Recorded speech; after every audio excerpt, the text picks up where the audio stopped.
بنیادی نقطہ رہتا ہے اس دنیا کو دیکھ کے وہی رہتا ہے کہ اس دنیا کا نظام ہونا کیا. دنیا کی عافیت، سلامتی، امن اگر کسی نظام میں موجود ہے تو وہ صرف اسلامی نظام کے اندر موجود ہے. لیکن آپ کو اس اسپرٹ سے کہنی پڑے گی.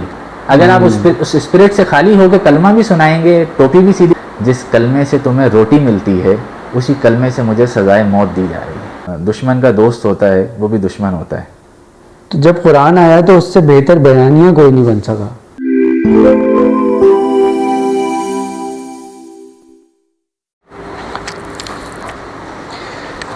بسم اللہ الرحمن الرحیم. تو اصل میں جب میں نے آپ کا درس سنا تو مجھے یہ اندازہ یہ ہوا کہ ہم آپ کو ضائع کر رہے ہیں. اچھا. تو ذہن میں یہ بات آئی کہ نہیں، آپ کو سے بہت ساری چیزیں پوچھنی ہیں اور پوچھنی چاہیے. صحیح. جو میرے ذہن میں ہمیشہ بنیادی نقطہ رہتا ہے اس دنیا کو دیکھ کے وہی رہتا ہے کہ اس دنیا کا نظام ہونا کیا چاہیے. میں اس کو سمجھنا چاہتا ہوں ہمیشہ. لیکن میں اس کا بات کا آغاز اس طرح کروں گا کہ جتنا میں نے پڑھا اور سمجھا وہ یہ ہوا کہ حضور صلی اللہ علیہ وسلم نے کچھ عرصے تو اپنے لوگوں میں خاموشی سے اپنی دعوتوں میں بات کو رکھا. پھر ایک وقت یہ آیا کہ ایک پہاڑ کے اوپر کھڑے ہو کے انہوں نے کچھ باتیں کہیں لوگوں سے. اور اس سے پہلے تک جتنا ہم جانتے ہیں وہ یہ ہے کہ امانتیں ان کے پاس تھیں، لوگ ان سے محبت کرتے تھے. اور یعنی کہ اگر کسی کے اوپر کہا جاتا تھا کہ اس پہ مکمل بھروسہ کیا جا سکتا ہے چاہے وہ حجر اسود رکھنا ہی ہو، تو لوگ دعا یہی کرتے تھے کہ حضور اس مقام پر آ جائیں. ایسا کیا ہوا اس ایک بیان کے اندر کہ اچانک لوگ ان کے اتنے زیادہ ان سے نفرت کرنا شروع ہو گئے کہ انہوں نے کہا کہ یا تو یہ دیس نکالا ان کو دے دیا جائے خدا نخواستہ، یا قتل کر دیا جائے. صحیح. بسم اللہ الرحمن الرحیم. اچھا سمیم بھائی، آپ نے جہاں سے بات کا آغاز کیا نا کہ اس دنیا کے اندر نظام کون سا ہونا چاہیے، تو سب سے پہلے تو میں اس کے حوالے سے یہ بات کرنا چاہوں گا کہ آج کے دور میں تو چیزیں بالکل واضح ہو چکی ہیں کہ اس دنیا نے ہر نظام کو آزمایا ہے. اس نے یہاں پہ باطل کے تحت جتنے بھی چلنے والے نظام تھے ان کو آزمایا ہے. اس کے اندر اشتراکیت ہو، سرمایہ دارانہ نظام ہو، سوشلزم ہو. تو اب دنیا بہرحال اس حوالے سے اپنا راستہ بناتی چلی جا رہی ہے کہ اگر اس دنیا کی عافیت، سلامتی، امن اگر کسی نظام میں موجود ہے تو وہ صرف اسلامی نظام کے اندر موجود ہے. آپ اگر خود بھی تجربہ کرنا چاہیں اور ان ممالک کے اندر جائیں کہ جہاں پہ یہ سارے نظام تجربہ ہو رہے ہیں، تو آپ کو جا کے وہاں پہ جب تھوڑا سا ڈیپ ڈگ کریں گے تو بہت ہی بھیانک تصویر نظر آئے گی. اور آپ اس پہ شاید اللہ کا شکر بھی ادا کریں گے کہ اللہ تعالیٰ نے ہمیں وہ بہترین کتاب، وہ بہترین دین اور مذہب دیا ہے اور بہترین نظام دیا ہے کہ جس کے اندر انسانیت کی فلاح موجود ہے. تو یہ تو بہرحال واضح ہے کہ اس دنیا کو جانا بہرحال اسی نظام کی طرف ہے، یہ جو اسلامی فلاحی نظام اللہ رب العالمین نے اپنے حبیب صلی اللہ علیہ وآلہ وسلم کے ذریعے نمونہ بنا کے ہمیں دیا ہے. اب ہم آ جاتے ہیں کہ نبی مہربان صلی اللہ علیہ وآلہ وسلم ایک ایسے معاشرے کے اندر موجود تھے کہ جہاں پہ وہ ان کی محبت کا، وہ ان کے پیار کا، ان کی امانتوں کا محور تھے. آپ کو اپنی امانت دینی ہوتی تھی، نبی مہربان صلی اللہ علیہ وآلہ وسلم کو جا کے رکھوائی جاتی تھی. اور یہ بھی معلوم تھا کہ یہ صادق و امین ہیں، یہ بھی معلوم تھا یہ ہم میں سب سے بہترین فیصلہ ساز ہیں. یہ بھی معلوم تھا کہ اگر قبائل کے درمیان جھگڑا ہوگا تو اس کے فیصلے بھی ہم انہی سے کروائیں گے. اور بہت سی مثالیں سیرت کو جب ہم پڑھتے ہیں تو ہمارے سامنے آتی ہیں. جیسے کہ آپ کو حجر اسود کی آپ نے مثال دی، تو اس کا بہترین علاج اللہ کے رسول صلی اللہ علیہ وآلہ وسلم نے دیا. پھر نبی صلی اللہ علیہ وسلم نے اپنی نبوت کے بعد ایک دفعہ ایک محفل کے اندر ذکر کیا کہ مجھے آج بھی نبوت سے پہلے کے ادوار میں جو سب سے بہترین چیز پسند ہے وہ حلف الفضول کا وہ معاہدہ پسند ہے کہ جس کے اندر میں خود بھی شریک تھا اور جس کے اندر ہم نے اہل مکہ کو امان دی تھی. وہ آپ کو شاید یاد ہو کہ ایک تاجر کا مال غصب کر لیا گیا تھا اور اللہ کے رسول صلی اللہ علیہ وسلم نے وہ معاہدہ بہت سے لوگوں کے ساتھ مل کے طے کروایا کہ آئندہ یہ کام نہیں ہونا چاہیے. تو نبی صلی اللہ علیہ وسلم کو وہ معاہدہ اس وقت بھی یاد آتا تھا. لیکن یہ معاملہ جب آگے بڑھا اور اللہ کے رسول صلی اللہ علیہ وآلہ وسلم نے دین کی بنیادی دعوت دی کہ قولوا لا الہ الا اللہ تفلحون، کہو لا الہ الا اللہ کہ اللہ ایک ہے تو فلاح پا جاؤ گے. اور انہوں نے قریبی پہاڑ کے اوپر چڑھ کے اپنی قوم سے مخاطب ہو کے کہا کہ یا صباحا یا صباحا، اے میری قوم میں تمہیں یہ پیغام دینا چاہتا ہوں. تو آپ دیکھیں گے یکا یک بالکل تبدیلی آئی معاشرے کے اندر. وہی پیار کرنے والے, وہی محبت کرنے والے آپ کے جانی دشمن ہو گئے. آپ کو صادق و امین کہنے والے آپ کے جانی دشمن ہو گئے. تو یہ بات آپ کی بالکل ٹھیک ہے کہ آخر ایسا ہوا کیا. تو اس میں اگر ہم اللہ کے رسول صلی اللہ علیہ وآلہ وسلم کی سیرت کو پڑھتے ہیں, مطالعہ کرتے ہیں, تو ہمیں اندازہ ہوتا ہے کہ جھگڑا مال و دولت کا نہیں تھا, جھگڑا صدارت کا بھی نہیں تھا, جھگڑا بتوں کو برا کہنے کا بھی نہیں تھا. جھگڑا یہ تھا کہ اللہ رب العالمین کی کبریائی اور اس کی توحید, اس کو ماننے کے حوالے سے وہ لوگ تیار نہیں تھے. اس کے نتیجے میں نقصان کیا تھا اس معاشرے کا, کفار مکہ کا؟ جی, وہ نقصان یہ تھا کہ ان کی مال و دولت یا ان کی چودراہٹ یہ ساری چیزیں نہیں, بلکہ جو ان کا نفع تھا, جس کو میں ان الفاظ کے اندر کہنا چاہوں گا کہ جو ان کی اجارہ داری تھی نا, اصل میں وہ متاثر ہو رہی تھی اس کے نتیجے کے اندر. تو سعد بھائی یہ ایک آپ نے بات بتائی کہ اللہ کو مان لو, اس سے ان کی اجارہ داری کیسے متاثر ہو رہی تھی؟ وہ تو آج کل کے زمانے میں سمجھا جاتا ہے کہ ایک کلمہ آپ نے پڑھ لیا اور آپ مسلمان ہو گئے.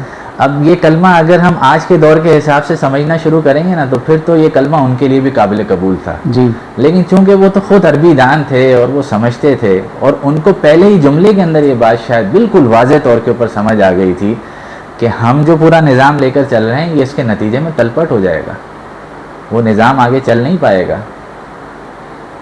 جو کلمہ ان کو اللہ کے رسول صلی اللہ علیہ وآلہ وسلم نے سنایا, اس کے نتیجے کے اندر ان کے سامنے پورا نقشہ سامنے آ گیا تھا کہ اب یہ معاملہ اس طرح چلنے والا نہیں ہے.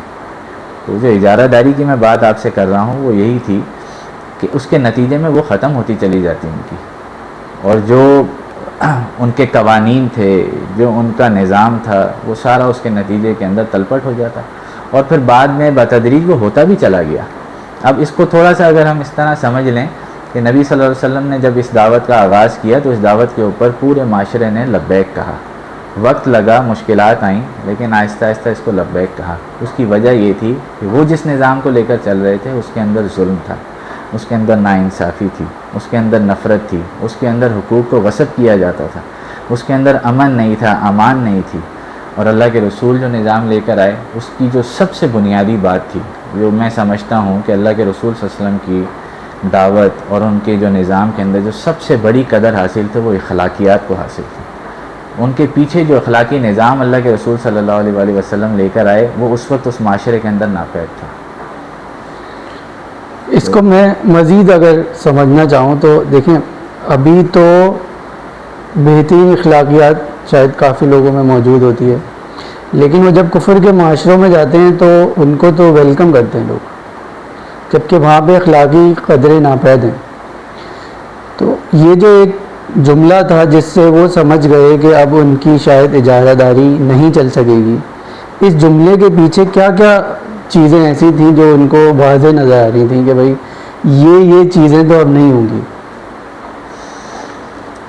دیکھیں, آپ کو وہ موقع بھی یاد ہوگا کہ اللہ کے رسول صلی اللہ علیہ وسلم کے پاس ابو طالب آئے اور انہوں نے آ کے کہا کہ بھتیجے میرے کان کے اندر ہی کہہ دو, معذرت, انہوں نے آ کے کہا کہ یہ کفار مکہ آئے ہیں اور یہ کہتے ہیں کہ آپ کو اگر مال و دولت چاہیے, سرداری چاہیے, اگر آپ کو کوئی اور آپ کی خواہش اس طرح کی ہے تو ہم پوری کرنے کو تیار ہیں, لیکن آپ یہ جو دعوت دے رہے ہیں اس کو چھوڑ دیں. تو نبی صلی اللہ علیہ وسلم نے کہا تھا کہ چچا جان یہ تو ممکن نہیں ہے, اور یہ الفاظ ان کے تاریخی سب نہیں سنے ہوئے ہیں کہ میرے ایک ہاتھ کے اوپر چاند دوسرے پہ سورج رکھ دیا جائے تب بھی میں اس دعوت سے باز نہیں آؤں گا.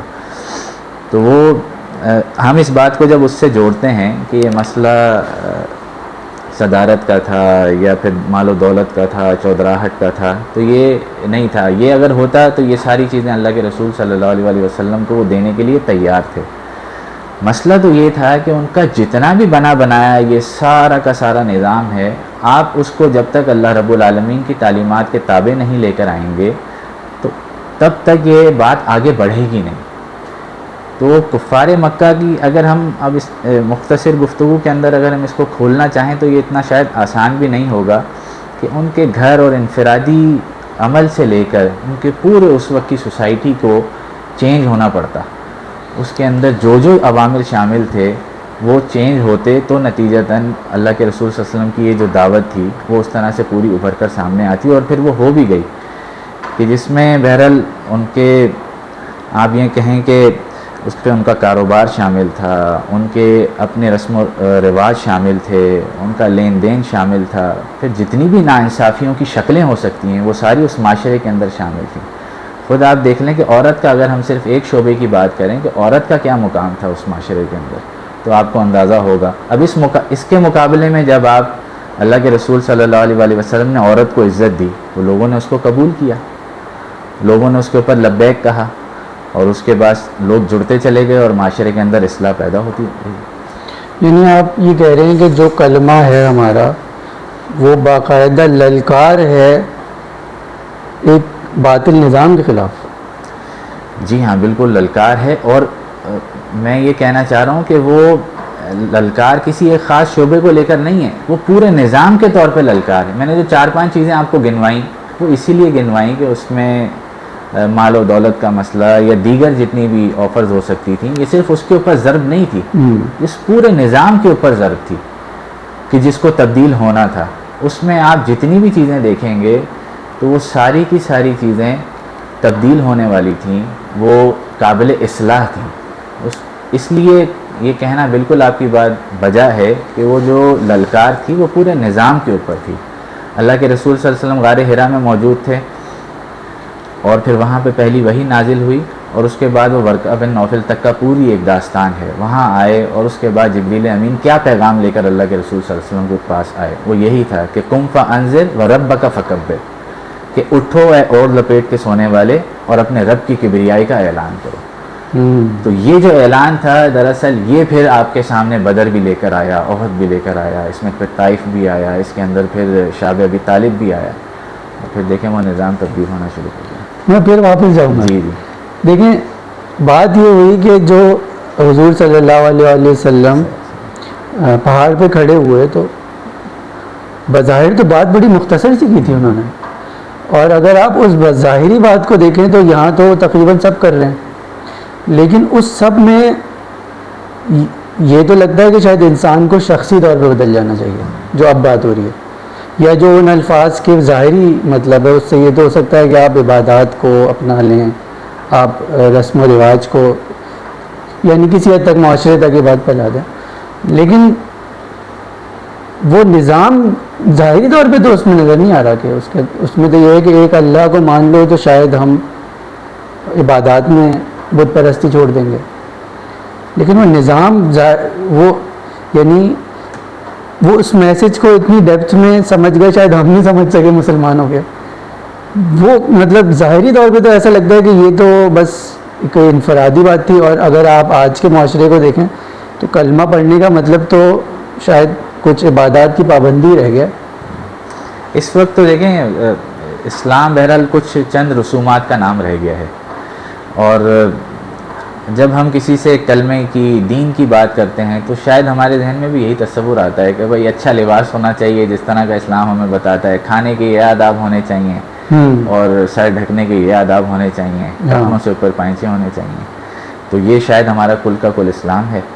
لیکن نبی صلی اللہ علیہ وسلم نے جو دعوت دی تھی وہ تو بالکل اس سے مختلف تھی دعوت، وہ تو بہرحال وہ پورے نظام کی ہی بات کی گئی اس کے اندر کہ آپ اچھا اس میں بھی ہمیں یہ دیکھنا چاہیے کہ جب ہم کسی کو اسلام کی دعوت دیتے ہیں اور اس کا نقطہ آغاز اس لباس کو اور کھانے پینے کو اور اس طرح کی دعوت کو بناتے ہیں تو یہ ہم زیادتی کرتے ہیں۔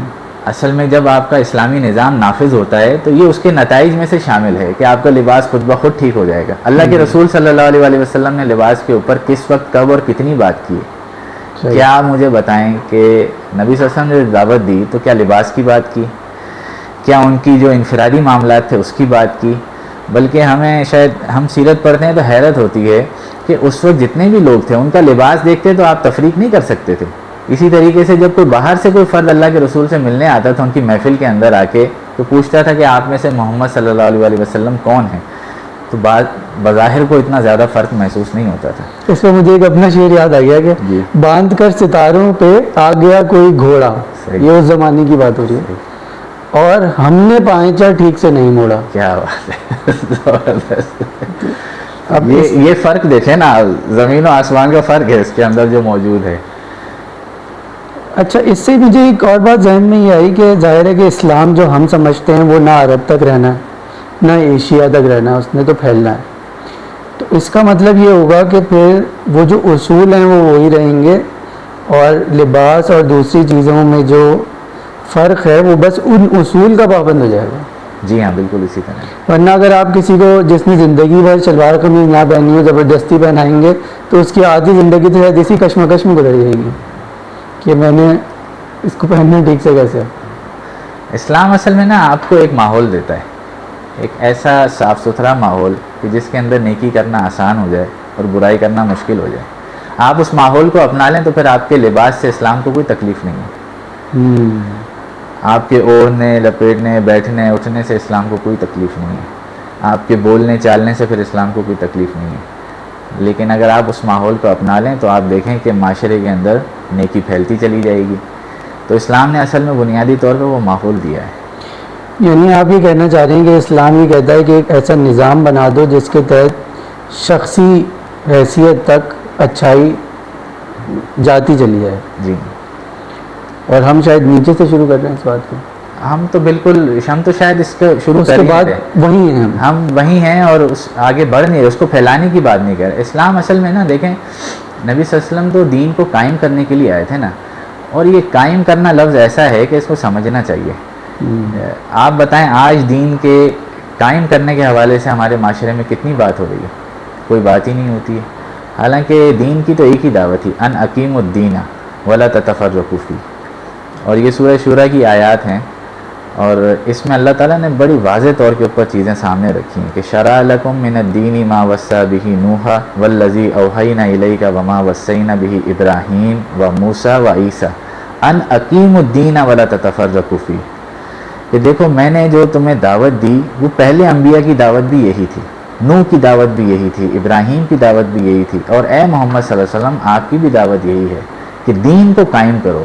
تو یہ جو اقامت دین کا تصور ہے، اس سے خود بخود بات بالکل واضح ہو جاتی ہے کہ آپ کی زندگی سے جڑے جتنے بھی شعبے ہیں، پھر اسی طرح زندگی سے نکل کے آپ کے معاشرے سے جڑے جتنے بھی شعبے ہیں، پھر اسی طرح معاشرے سے نکل کے آپ کی ریاست سے جڑے جتنے بھی شعبے ہیں، اس میں عدالت ہے، اس میں تعلیم ہے، اس میں صحت ہے، اس میں وزارت ہے، جتنے بھی شعبے ہیں اس کے اندر دین قائم ہونا چاہیے.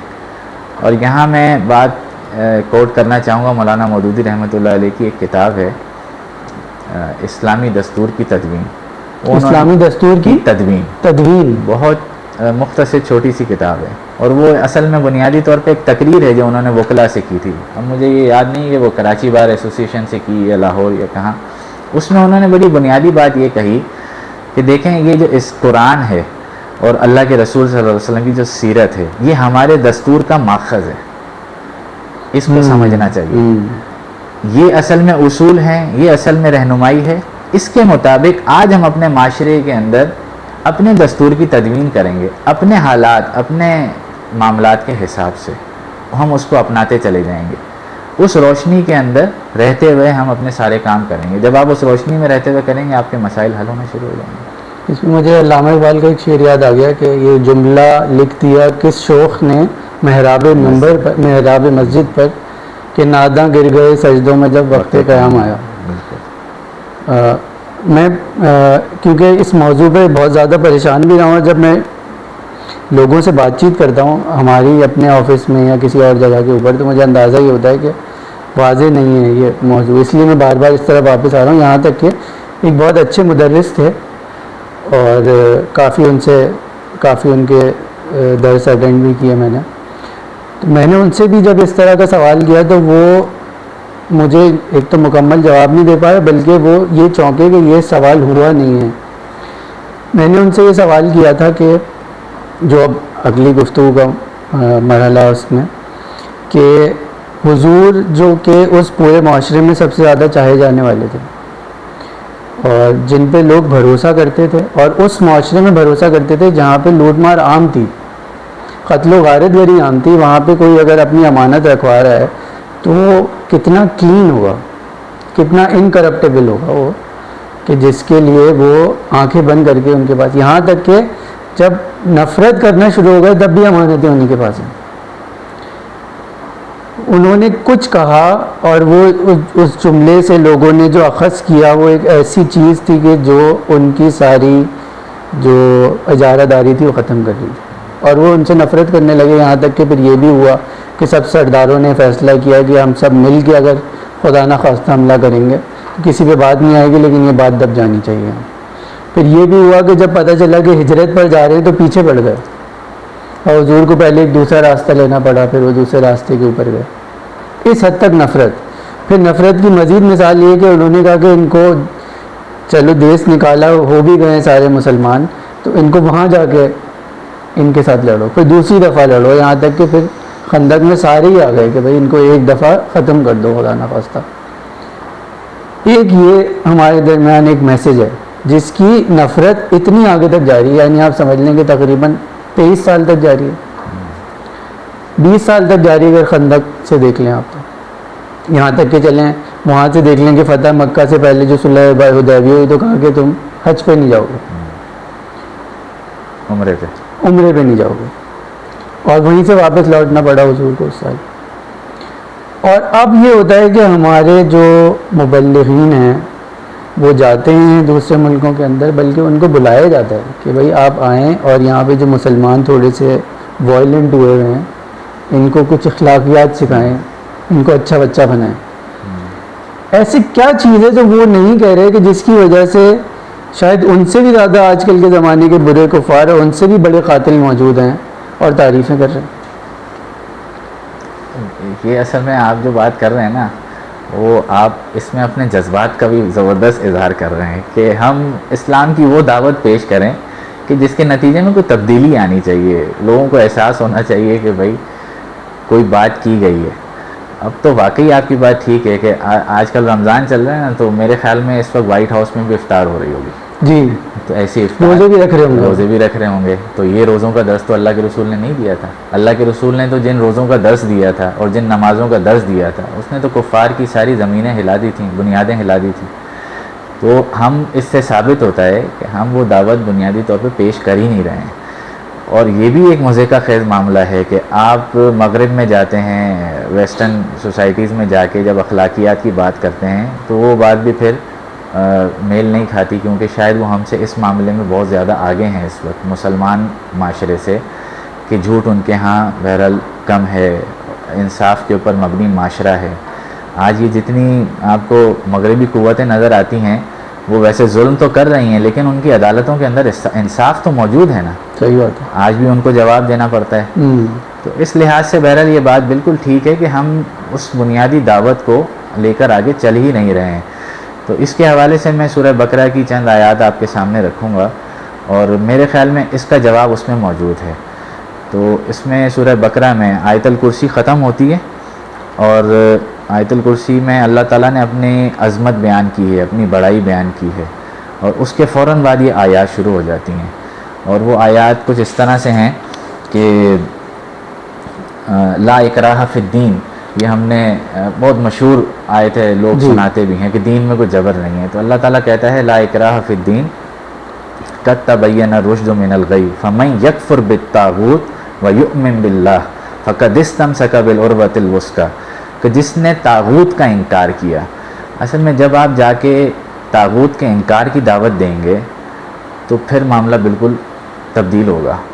ہم جا کے شاید یہ بات کر ہی نہیں رہے ہیں. ہم اصل میں بنیادی طور پہ یہ جو قرآن کا حکم ہے نا, اس حکم کے اوپر تو ہم چل ہی نہیں رہے ہیں. ہم تو جا کے شاید صرف کلمے سے آگے نہیں بڑھتے ہیں.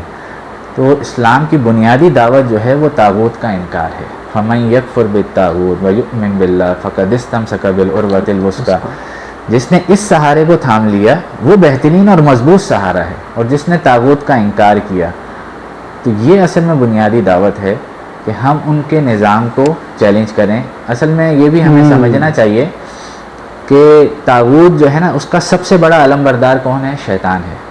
شیطان مردود اس کا سب سے بڑا علم بردار ہے. اب اس کے نیچے اس کے چیلے ہیں. اس کے چیلے کس طرح ہیں کہ کہیں تو وہ طاغوت نظام کی صورت میں ہمارے سامنے آتا ہے, کہیں وہ فرعون کی صورت میں ہمارے سامنے آتا ہے, کہیں وہ شخصیت کی صورت میں ہمارے سامنے آتا ہے, اور کہیں کسی اور صورت میں. تو جہاں جہاں آئے گا آپ کو اسی طرح اس کا جب انکار کریں گے تو پھر وہ آپ کو ایک لمحے کے لیے بھی برداشت نہیں کرے گا. میں اس پہ اگر آپ اجازت دیں تو ایک بہت مشہور قول ان کا مجھے یاد آ گیا، سید قطب شہید کا.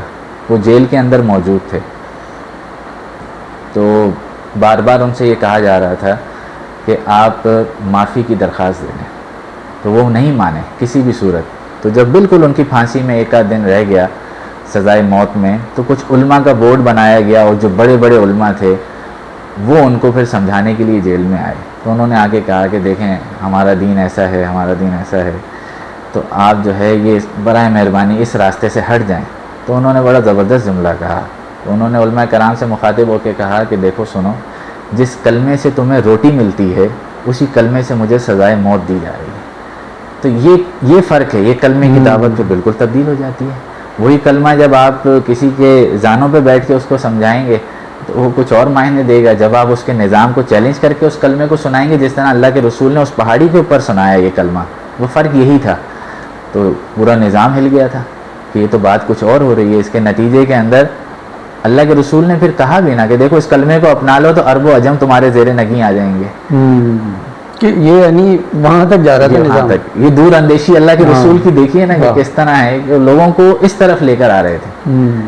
لیکن اس کا دوسرا مطلب تو یہی تھا نا کہ پھر تمہاری سرداری تو گئی، تمہاری اجارہ داری تو گئی. ان راستوں پہ جو تم پہرے دیتے ہو، اور اللہ تعالیٰ نے یہ سارے راستے تمہارے لیے پرامن بنا دیے، اور تم جس کا چاہے قبیلہ لوٹ کر آ جاؤ، تمہیں کوئی پوچھنے والا نہیں ہے. اور اس کے خلاف آ کے کوئی بات کرے گا تو تمہارے لیے وہ نفرت کے قابل ہو جائے گا. ویسے یہ جو آپ بتا رہے ہیں پھر یہ آہستہ آہستہ امریکہ اسرائیل ہی ملنا شروع، میچ نہیں ہونا شروع ہو گئے. جس کو بھی لوٹ کے آ جاؤ، جس کو بھی مار کے آ جاؤ. ان کا تو دین ہی یہ ہے نا، ان کا تو دین، ان کی تو دعوت ہی یہ ہے. وہ تو یعنی اب جہاں تک میں سمجھ گیا وہ یہ کہ دعوت کی ابتدا اس طرح ہوئی کہ جو کلمہ تھا وہ دراصل طاغوت کا انکار کر رہا تھا اور اس کو للکار رہا تھا. اور پھر اس سے اب کیا ہم اس بات سے آگے اس طرح بڑھ سکتے ہیں کہ اگر آپ جا کے یا اگر کہیں پر بھی بات اس طرح رکھی جائے کہ جس میں طاغوت کا انکار نہ ہو رہا ہو، تو کیا وہ اسلام کی اسٹریٹجی ہوگی؟ مطلب ہم جو دعوت دیں جا کے اس میں طاغوت کا انکار نہ کریں، ہم طاغوت کو نہ چھیڑیں، ہم کہیں آپ ٹھیک ہیں، باقی سب کچھ بتا دیں کہ آپ نے جھوٹ نہیں بولنا، آپ نے پانی سیدھے ہاتھ سے پینا ہے. میں آپ کی بات سمجھ گیا. اصل میں جس کو آپ سمجھانے جا رہے ہیں نا وہ آپ سے زیادہ سمجھدار ہے، اور وہ سمجھ جاتا ہے کہ آپ اصل میں بات کر کے آ رہے ہیں. اب یہ سیدھے ہاتھ سے پانی پینے والی بات اور ٹوپی اور مسواک والی بات تو شاید ہم بھی کریں جا کے. اب ہم سے مراد جو بھی بہرحال یہ دعوت کرے کہے گا نا، تو جس کو آپ اپنا مخاطب بنا رہے ہیں وہ سمجھ جائے گا کہ آپ کیا بات کہنا چاہ رہے ہیں. تو اس کے نتیجے میں اپنا ریئیکشن، اپنا رد عمل بھی وہ اسی طرح سے ہی دے گا. مطلب یہ جو بعض لوگ اس وقت جو اسلام کی حقیقی صحیح بنیادی دعوت دینے جاتے ہیں پوری دنیا کے اندر، وہ یہ بھی نہیں کہہ سکتے کہ سیدھے ہاتھ سے پانی پیو. ان کے تو داخلی بند ہے نا. ہاں، کیونکہ وہ پک کر لیتے ہیں اس کو. ان کو پتہ ہے کہ اصل میں یہ کہنا کیا چاہ رہا ہے. اسلام کی جو کوئی بھی چھوٹی تعلیم ہے نا، مسواک کرنا بھی، اس میں بھی بڑی حکمت ہے، وہ بھی حکمتوں سے خالی نہیں ہے. صحیح. اس میں بھی طاغوت کا انکار ہے. اگر ہم دیکھیں نا تو یہ جو چھوٹی چھوٹی چیزیں ہیں نا، آپ کو شاید وہ واقعہ یاد ہو طائف کا، اس میں ایک غلام جس نے اللہ کے رسول صلی اللہ علیہ وسلم کی خاطر مدارت کی، اس کا نام تھا میرے خیال میں عداس.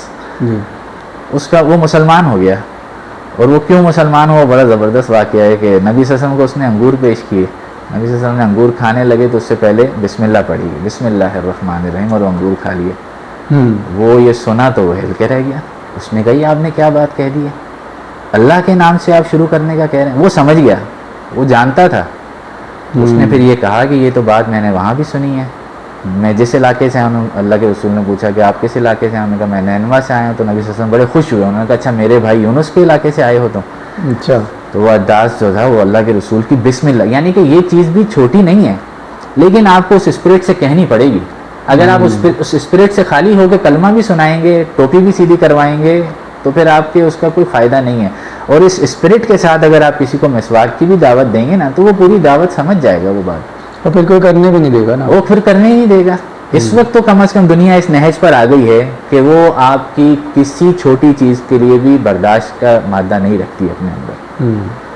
جو باطل نظام ہے، ہم تھوڑا سا کھل کے بات کریں، یہ باطل نظام آپ کو اتنی بھی اجازت نہیں دیتا کہ آپ کسی کو مسواک کی دعوت دے دیں یا ٹوپی کی دعوت دے دیں. اگر وہ دے رہا ہے تو اس کا مطلب پھر آپ کی دعوت میں کوئی ٹیڑھ ہے.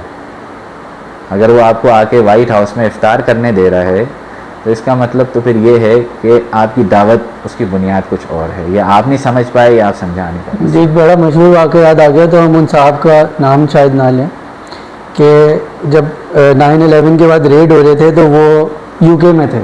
صحیح. تو ان کے گھر پہ بھی ریڈ ہوا کہ مسلمان ہیں. تو ان کی بیگم نے بتایا کہ نہیں وہ تو اس وقت شاید تھا ان کا صدر انگلینڈ کا، بہرحال کہ وہ تو اس کو گائیڈنس دینے گئے ہیں اس جنگ کے بارے میں. صحیح صحیح. تو یہ بھی ایک فارم آف اسلام تھی، جبکہ وہ بڑے، یہ تو بہرحال ہو رہا ہے اب. یعنی کہ آپ نے اس معاشرے اور نظام کو چھوڑ کر باقی ساری باتیں اچھی کرنی شروع کر دیں. تو وہی جیسے مولانا کی میں ایک کتاب پڑھ رہا تھا، یا شاید وہ کتاب چاہے قصہ یوسف سے غلط استدلال. اچھا. اس میں انہوں نے یہ کہا کہ اگر آپ بہت نیک ہیں اور آپ شراب بھی نہیں پیتے اور آپ کی کوئی برائیاں بھی نہیں ہیں اور آپ اپنے بچوں کو بھی اچھی طرح کی پرورش کر رہے ہیں، تو آپ ایک باطل نظام کے لیے بہترین پرزا ہیں. بالکل صحیح، زبردست. انہوں نے کہا اس سے بہترین پرزا اس کو نہیں چاہیے، کیونکہ اس کے ہاں تو وہ جو پرزا ہے وہ شرابی بھی ہے، اس کے دوسرے مسئلے بھی ہیں، وہ ذہنی طور پہ بھی کسی تشنج کا شکار ہے. تو وہ اس کی بجائے اس کو اگر اس طرح کی ایک بھرمار ہو جاتی ہے تو مشینری کتنی اچھی ہو جائے گی. یہ تو حقیقت ہے، بالکل آپ کی بات صحیح ہے کہ ہم تو پھر انہی کے اعلی کار پیدا کر رہے ہیں. سعد بھائی اب اس کو یہاں روکیں گے، لیکن میں یہ چاہوں گا کہ اب ہم کبھی بیٹھے نا تو پھر ہم یہ بات کریں کہ طاغوت کیا ہے، پھر اس کا انکار کیسے ہو گیا اس کلمے سے. یہ ہمیں مزید اس لیے سمجھنا پڑے گا کہ اب جو دوسرے بیانات ہیں نا وہ اتنے آ چکے ہیں کہ اب واقعی میں کلمے سے یہ اخذ کر لینا، وہ ان عربیوں نے تو شاید کر لیا تھا اس زمانے کے، ہم سے نہیں ہوگا. تو اس پہ یہ سمجھنا پڑے گا کہ ایک جملے کے اندر، ایک کلمے کے اندر سے طاغوت کا اتنا بڑا انکار ہو گیا. دیکھیں نا آپ، یہ اگر جو جتنا مجھے یاد ہے کہ وہ نیچے سے ہی شور اٹھنا شروع ہو گیا تھا اور لوگوں نے کہا تھا کہ اس کو چپ کرواؤ.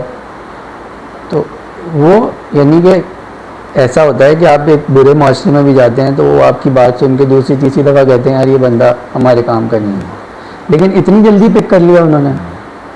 تو اس کا مطلب یہ ہے کہ پھر ان کے سامنے طاغوت بھی بہت واضح تھا، تو کیونکہ وہ اتنا واضح تھا تو اس کا انکار بھی واضح ہو گیا تھا. صحیح بات. اب ہمارے یہاں شاید یہ مکس ہو گئی بات آ کے کہ اور شاید انہی بہت سارے لوگوں کی ایسے ہو گئی ہے کہ اگر آپ کسی باہر کے ملک میں جا کے بھی اپنا اسلام آپ سمجھتے ہیں قائم بھی ہے اور موجود بھی ہے اور وہاں پہ مدرسین بھی ہو رہے ہیں اور بڑا زبردست وہ آ کے بتاتے ہیں وہاں کام ہو رہا ہے، تو پھر تو مکس ہو گیا نا. یعنی کہ طاغوت کو ایک اسلامی نظام سے اور اسلام سے الگ کرنا بڑا مشکل ہو گیا، جیسے کہ مبہم ہو گیا ہے. مبہم ہو گیا. اور جیسے کہ میرے کافی دوست اصل میں ہمارے جتنے بیچ کے تھے یا میرے پرانی جتنے یونیورسٹی کے بیچ کے تھے تقریباً باہر ہیں، تو وہ سارے جب بات کرتے ہیں، گفتگو ہوتی ہے، تو وہ انہی سارے علماء کا حوالہ دیتے ہیں اور بتاتے ہیں کہ دیکھیں انہوں نے کہا یہ کر لیں، یہ کر لیں اور یہ کر لیں تو ٹھیک ہے اور یہ کر لیں تو ٹھیک ہے. تو وہ تو سب کر رہے ہیں وہاں پہ. ان علماء کی جو خدمت ہے دین کے لیے وہ اپنی جگہ ہے، اس سے کوئی انکار نہیں ہے. بس فرق اتنا ہے کہ وہ دائرہ تھوڑا محدود ہے. اسلام ایک مکمل نظام کی اور پورے اس کی بات کرتا ہے نظام کی. تو ہمیں بہرحال علماء کا ادب احترام اپنی جگہ ہے، وہ کرنا چاہیے. لیکن اس کام کو بہرحال اگر ہم کرنا چاہتے ہیں تو ہمیں اس کو پھیلانا پڑے گا، اس کو بڑے میدان کے اندر اتر کے پھر اس کو کرنا پڑے گا اس کام کو. اب ذرا موضوع تبدیل کرتے ہیں. جی جی بالکل. جنگیں ہو رہی ہیں شدید والی، زبردست. اور ابھی آپ کو کیا لگ رہا ہے؟ پہلے تو یہ ایک پریزنٹ سینیریو رکھتے ہیں نا کہ جو 2-3 طرف سے جھڑپیں ہو رہی ہیں، ان میں ابھی آپ کو نظر کیا آ رہا ہے؟ ابھی جو سب سے گرم معاملہ ہے وہ تو ظاہری بات ہے ایران کا، اسرائیل کا اور امریکہ کا ہے. اور اس میں ہم اگر دیکھیں تو اس میں پہل امریکہ نے کی، اسرائیل نے کی، اور اس وقت وہ بری طرح پھنس چکا ہے. نظر تو یہی آ رہا ہے حالات کے اندر. اچھا میں تھوڑی سی کنٹروورشل بات کرنا چاہ رہا ہوں یہاں پہ. ابھی میں سن رہا تھا ایک ماسکو میں ایک امریکن جرنلسٹ بیٹھتا ہے کیونکہ وہ اسائلم لے کے گیا ہے اچھا۔ امریکہ سے. اس نے مشاہد حسین سید اور ایک قطری پروفیسر کو بلایا ہوا تھا. وہاں پہ جو قطر کے پروفیسر تھے انہوں نے پہلے تو انہوں نے کھل کے یہ اظہار کیا کہ اسرائیل سے نفرت ہے مجھے, امریکہ کو بھی پسند نہیں ہے, یعنی کہ انہوں نے کلیئر کر دیا کہ اگر میں کوئی بات کروں گا تو وہ جھکاؤ اس طرف نہیں. لیکن پھر انہوں نے ایک سوال اٹھایا, انہوں نے کہا دیکھیں سارے عرب ممالک پہ ایران نے حملہ کر دیا اور انہوں نے یہ کہا کہ یہاں پہ امریکن بیسز ہیں, ان کو ہم نشانہ بنائیں گے. انہوں نے کہا آرمینیا پہ حملہ نہیں ہوا. انہوں نے کہا سب سے بڑا ہیڈ کوارٹر موساد کا آذربائیجان میں ہے, اس پہ تو اگر ایک فالس فلیگ ہوا بھی تو ان کی طرف سے آگے ہم نے نہیں کیا. اسی طرح انہوں نے 2-3 نام لیے جو کہ عرب ممالک سے ہٹ کر ممالک تھے. انہوں نے کہا پھر اس جنگ میں ایسا کیوں نہیں ہو رہا کہ وہ بھی تو اتنی دور ہیں, ان پہ حملہ نہیں ہو رہا. اس کو اگر ہم میری ذاتی رائے کہ اگر اس طرح دیکھیں گے نا تو پھر ہم الجھ جائیں گے بہت زیادہ. ابھی تو ہمیں موٹی موٹی باتوں کے اوپر رہنا چاہیے, اور وہ یہ کہ ایران جو جوابی حملہ کر رہا ہے ہم اس کے ساتھ کھڑے ہیں. صحیح ہے. اور وہ پوری طرح سے اس کا جواب دے رہا ہے. اب اس کو ڈیپ ڈگ کریں گے تو پھر تو بہت ساری چیزیں شامل ہو جائیں گی اس کے اندر. اب واضح طور پہ پتہ چل گیا سب کو کہ اس میں اور طاقتیں بھی ایران کی بھی سپورٹ میں شامل ہیں, اور ان کو تو خیر ہے ہی, عرب ممالک کی امریکہ وغیرہ کو سپورٹ ہے. تو بہرحال اس جنگ میں سب کے مفادات شامل ہیں. آپ ایران کو بھی اس طرح سے خالی نہیں چھوڑ سکتے, اس کے بھی اپنے مفادات شامل ہیں, اسی طرح سے امریکہ کے اپنے مفادات شامل ہیں. اس وقت میں تو یہ میری رائے یہ ہے کہ ایران کے اس جوابی حملے کی توقع نہیں تھی, اور اب اس وقت پوزیشن یہ ہے کہ امریکہ پھنس گیا ہے اس میں بری طرح. اور اب اگلے 2-4 دن کے اندر جو آج کل کا منظرنامہ بنتا چلا جا رہا ہے اس میں یہ کہ یہ عرب ممالک اب امریکہ کو سیف ایگزٹ دینے کے لیے تیاری کر رہے ہیں. جو مجھے ایک منٹ جی چل رہا ہے, اس کو بند کر دیں.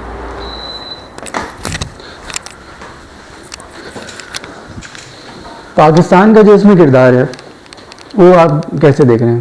ہم اچھے جا رہے ہیں ابھی تک تو بہت اچھے جا رہے ہیں, لیکن یہ بہت اچھا جانا ہمارا زیادہ دن تک رہے گا نہیں. مجھے تو یہ لگ رہا ہے کہ یہ بہت مشکل ہو جائے گا آگے معاملہ اگر یہ جنگ مزید چلی تو. کیونکہ ایک طرف ہمیں جو ہے وہ امریکہ بھی پیار سے رکھ رہا ہے, سعودی عرب سے معاہدہ ہوا تھا, وہاں میزائل گرنا شروع ہو گئے. ایران ہمارا پڑوسی ہے, پھنس گئے ہم ویسے, ایک اچھی ڈپلومیسی کر کے پھنس گئے پہلی دفعہ. لیکن وہ ڈپلومیسی ابھی تک ہمارا ساتھ دے رہی ہے ساتھ. ابھی تک پاکستان ایک ایسا ملک ہے جس کی ڈپلومیسی نے اس کو اس پوزیشن میں رکھا ہے, وہ ہر کسی کے ساتھ بات کر سکتا ہے, ہر کسی کو سمجھا سکتا ہے. ابھی تک یہ پوزیشن ہے. لیکن اب جیسے جیسے چیزیں آگے بڑھتی جائیں گی مجھے نہیں لگتا کہ غیر جانبدار رہے گا پاکستان. اس کو جانبداری, کیونکہ ہمارے معاہدے سعودی عرب کے ساتھ بھی ہوئے ہیں. اب آج کے جو بیانات آ رہے ہیں اس میں پاکستان نے بھرپور اپنا کردار ادا کیا ہے. آپ دیکھیں آج ایران کے صدر نے یہ بات کہہ دی ہے کہ ہم معذرت کرتے ہیں, اور آرمی چیف صاحب وہاں پہ موجود ہیں. اس کے میرے خیال میں ان کے وہاں سے آنے, وزیر خارجہ سے ملے وہاں پہ, ہاں اس کے فوراً بعد یہ بیانات آنا شروع ہو گئے. اب کل میرے خیال میں عرب لیگ کا ہے اجلاس, اس میں یہ اس کو اسی طرح لے کے چلیں گے آگے کہ وہ امریکہ کو کے اوپر پریشر بنائیں گے, اور اس پریشر میں ہو سکتا ہے امریکہ جو ہے وہ آگے نکلے. اچھا, امریکہ کی جو نمائندگی ہے وہ تو ڈونلڈ ٹرمپ صاحب کر رہے ہیں, اور ڈونلڈ ٹرمپ سے ہمیں ہر طرح کی امید ہے. ہاں کچھ بھی وہ کچھ بھی کہہ سکتا ہے, اس کو شاید اچھا یہ بندہ اچھا ہے ویسے, اچھا آ گیا, یعنی کہ سسپینس رہتا ہے آپ کو. لیکن جب بش نے حملہ کرنا تھا نا تو لگتا تھا بش حملہ کر دے گا. صحیح بات ہے. اور لگتا تھا کہ بھائی جنگ لمبی چلے گی تو چل جائے گی.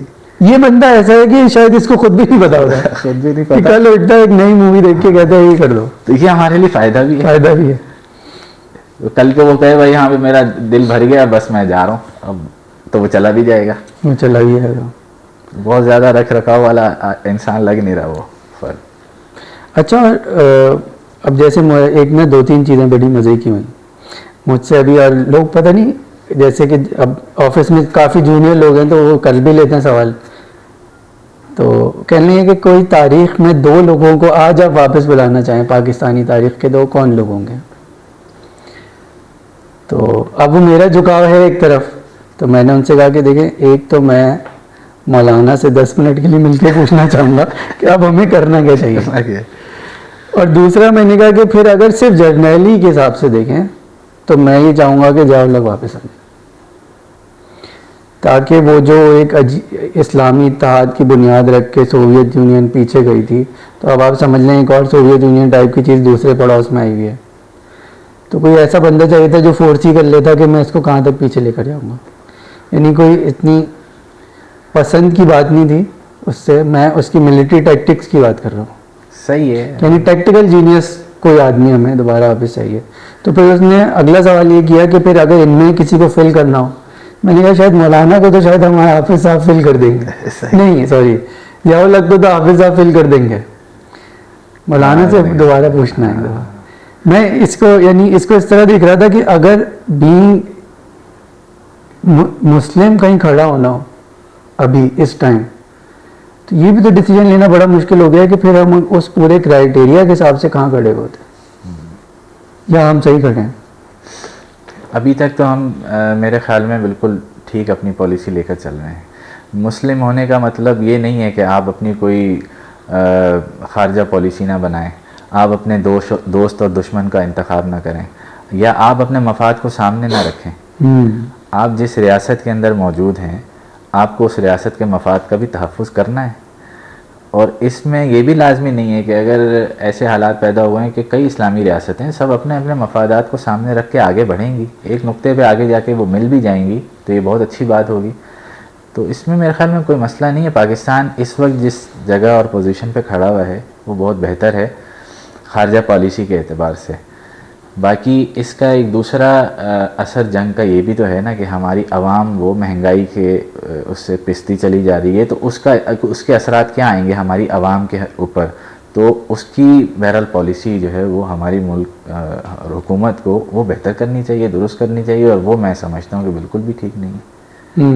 آپ کی کیا رائے ہے کہ وہ جو یہ پیٹرول مہنگا ہو گیا ہے یا باقی یہ چیزیں یہ بالکل الگ چلی جائے گی بات. یعنی کہ اس میں 2-3 چیزیں ہیں کہ ہر مہنگائی اپنے اندر بہت ساری پازیٹیو چیزیں لے کر آتی ہے, لیکن اس کے لیے اتنا مغز ہونا چاہیے کہ آپ اس کو استعمال کر لینا بہتر کسی کام کے لیے.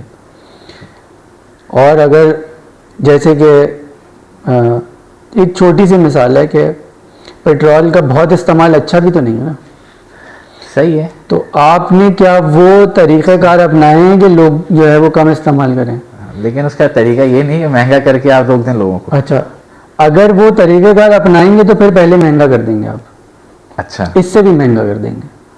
یہ بالکل ایک الگ ٹاپک ہو جائے گا کہ صحیح ہے کہ ہوتا ہے جس کو ہم کہتے ہیں کہ پش فیکٹر یا پل فیکٹر.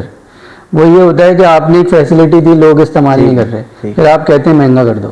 صحیح ہے. اس فیسلٹی کو جس کو ابھی استعمال کر رہے تھے, صحیح ہے, تو پھر وہ دوسری پہ شفٹ ہو جاتے ہیں. لیکن اس مشکل سے اپرچونٹی نکالنا بھی ایک کام ہے نا, وہ تو نہیں ہو رہا, وہ تو ایک بالکل ہی الگ بات ہے. اس سے دیکھیں نا توازن بگڑ جائے گا جب آپ کہیں کہ اس کا ایک چلے حال یہ مان لیتے ہیں آپ کی بات کہ اس کو مہنگا کر دیا جائے, تو پھر جن کو فری پیٹرول دے رہے ہیں تو آپ ان کو وہی نا, یعنی کہ پھر یہ آپ کو ساری چیزیں کرنی پڑیں گی نا, بیلنس کر کے چلیں نا آپ. اور حکمران تو ہوتا ہی وہ ہے کہ جو اپنے آپ سے آغاز کرے. یہ جیسے مجھے نا وہ ہمیشہ وہ بات یاد آ جاتی ہے, الفاروق میں انہوں نے لکھا علامہ شبلی نعمانی نے کہ حضرت عمر جو ہیں وہ دھوپ میں اپنے کندھے کے اوپر جو راشن تھا وہ رکھ کے پھرتے تھے. اچھا ایک تو اس کی ظاہر ہے یہ بات بھی ہے نا کہ میں پہنچا دوں, لیکن اس کی ایک سمبولک ویلیو بھی ہے, لوگ اس کو دیکھتے ہیں. اس کی سمبولک ویلیو یہ ہے کہ یار صرف ہم بھوکے نہیں ہیں, سب کو اس طرح مل رہا ہے. یہی کہ صرف ہم پریشان نہیں ہیں, سب پریشان ہیں. تو مجھے لگتا ہے کہ لوگ اس لیے پریشان نہیں ہوتے کہ میرے گھر میں بجلی نہیں ہے, لوگ اس لیے پریشان ہوتے ہیں کہ میرے گھر کے علاوہ جو لوگ بیٹھے تھے ان کے پاس بجلی تھی. پورے پاکستان کسی ایک وجہ سے خدا نہ خواستہ بلیک آؤٹ میں ہوگا, سب خوش ہوں گے, اور اگر ایک وزیر آ کے بتایا یار میں نے آج بغیر پنکھے کے سین میں بیٹھ کے کھانا کھایا, تو تکلیف دور ہو جائے گی. میں اس میں نا بالکل چھوٹی سی مثال دوں گا اپنے وائس چانسلر صاحب کی. ایک دفعہ ہم لوگ NED سے آ رہے تھے, تو NED میں مسئلہ یہ ہوتا ہے کہ آپ نے پہنچنا ہے ٹائم پر, کلاس 5 منٹ لیٹ ہو گئی آپ گئے. اچھا اور کلاس مستقل لیٹ ہو گئی, تو خیر یہ پرانی NED ہے, اب تو کہتے ہیں اب تو چہرے کے خط و خال کی پہلے سے نہیں, یہ بھی الگ ٹاپک ہے, یہ بھی ایک الگ ٹاپک. تو لائن لگی ہوئی تھی بڑی. اچھا تو جب میری باری آئی تو مجھے اندازہ ہو گیا پہلا پیریڈ تو نکل گیا, تو ویسے ہی دماغ گرم ہو جاتا ہے. تو میں نے گارڈ سے کہا, میں نے کہا کیا مسئلہ ہے, کہہ رہا ہے چیکنگ ہو رہی ہے آج, کل ایک یونیورسٹی میں دھماکہ ہو گیا, آج چیکنگ ہو رہی ہے. تو میں نے کہا یہ سب ڈرامے بازی, تم لوگ ہمیں تنگ کر رہے ہو. تو اس گارڈ نے جو کہا نا, اس کے بعد شاید کسی بھی بچے نے اس سے بحث نہیں کی ہوگی. اس گارڈ نے کہا کہ سر آج صبح سب سے پہلے وائس چانسلر آئے تھے, ہم نے ان کی گاڑی جانے دی تو انہوں نے ریورس کر کے پہلے میں ڈانٹا اور کہا کہ جب میں نے یہ کہا تھا کہ کوئی گاڑی بغیر چیکنگ کے نہیں جائے گی تو تمہیں یہ گاڑی نظر نہیں آئی. اور پھر کہہ رہے ہیں کہ انہوں نے پوری گاڑی چیک کروائی اور ہمیں بتایا کہ ڈگی چیک ہوگی, یہ چیک ہوگا, اور پھر وہ گئے ہیں. اس کے بعد کیا رہ گیا تھا, ہم چلے گئے چپ چاپ اندر. لیڈر اور باس میں یہی فرق ہوتا ہے. تو شاید فرق یہ ہے کہ مہنگائی کا اثر سب پہ نہیں ہو رہا. وہی بات ہے کہ جن کو فری پیٹرول مل رہا ہے ان کو مل رہا ہے, دوسری چیزیں ہو رہی ہیں. اچھا, اس میں پھر اب اگلا پہلو جو ہمارے دوسرے مغربی بارڈر میں جو جنگ ہو رہی ہے, اس کو کس طرح دیکھ رہے ہیں آپ؟ اس میں جو ہے نا تھوڑا سا میری رائے پہلے کچھ اور تھی, ابھی تھوڑی مختلف ہے. اس میں چیزیں تھوڑی سی مجھے مبہم لگ رہی ہیں. شاید اتنی آسان نہیں ہیں چیزیں جتنی ہم سمجھ رہے ہیں. ابھی فی الحال تو یہ لگ رہا ہے کہ افغانستان چونکہ اس کی پالیسی غلط ہے اور اس کی طرف سے ہمارے ملک کے اوپر دہشت گردانہ حملے ہو رہے ہیں اور ہم اس کا جواب دے رہے ہیں, یہاں تک بات بالکل ٹھیک ہے اور یہ پاکستان بالکل صحیح جواب دے رہا ہے اس کے, اور پاکستان کے پاس بہرحال قوت بھی ہے, وہ بہتر جواب دے بھی سکتا ہے. اس میں زیادہ امید رکھتا ہوں کہ افغانستان کو اس میں ہوش کے ناخن لینے چاہیے. اور یہ بات بھی واضح ہے کہ جو دشمن کا دوست ہوتا ہے وہ بھی دشمن ہوتا ہے. افغانستان نے اپنے دوستوں کا انتخاب اب شاید جس طرح کیا ہے وہ پاکستان کے لیے اچھا نہیں ہے. وہ خود امارات اسلامیہ افغانستان کے قد کے اندر کمی کر رہا ہے. اچھا, اس پہ نا ایک صاحب نے بڑی مزے کی بات کی, میں نے اس پہ کامنٹ نہیں کیا, یہاں پہ بھی شاید نہ کریں ہم.